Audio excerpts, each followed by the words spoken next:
આજ તો હું બાપુ ભાઈ આવી ગયા કુએ બાવળા કબાન પછી પાછા કાંટા બહુ આવી ગયા હો.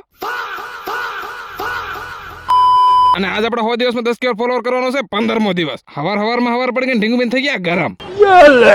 भाई मेरे को माफ कर दो।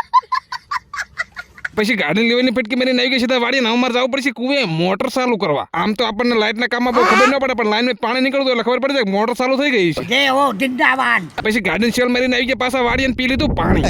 અને હવે મારે વાટવાનો હોય ભીંડો. પછી પેલી લીધો સર ને લઈ લીધું દાદરો. હવે ભીંડો ઓટો બોલશે જૂની જૂની બાકાજી કી હજુ માન ભીંડો ઓટો ચાલુ કર્યું ને બાપુ પણ બોલાવી લીધો. એટલે પણ શું કામ છે વારો ન પડી દે થારું હે. इसकी गारंटी मैं नहीं दे सकता. પછી હું બાપુ બે આવી ગયા કુએ ને આયા આપણે બાવળા ને એવું બધું કઈ પણ કરવાનું હે સાફ. અરે બાપલિયા કાંટો વાગી ગયો.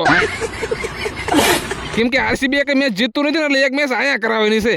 अरे भेड़िया बैट का ग्रिप निकाल के મારી હમણાં કઈ કહેવાય જાય.